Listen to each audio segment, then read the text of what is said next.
क्या आपको पता है आज का दिन हमें अपॉर्चुनिटी देती है कि हम थोड़ा बहुत अपने अर्थ के बारे में जानें, थोड़ा बहुत सनलाइट रेस के बारे में एंड थोड़ा बहुत जियोग्राफी टिडबिट्स के बारे में।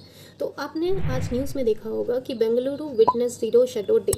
तो ये होता क्या है, नाम से पता चल रहा है कि there is no shadow.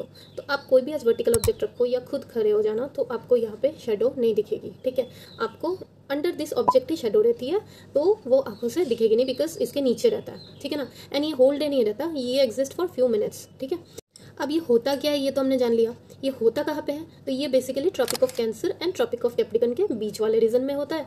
And India में स्पेसिफिकली ये कर्नाटक, वेस्ट बंगाल एंड तमिलनाडु ये सब रीजन में भी होता है, जो ट्रॉपिक ऑफ कैंसर के नीचे जो जगह आती है वो सब जगह पे होती है। एंड साल में 2 बार ऐसी इवेंट होती है जहाँ पे जीरो शेडो डे को हम विटनेस कर सकते हैं। तो अब हमें नेक्स्ट जानना है कि ये होता क्यों है।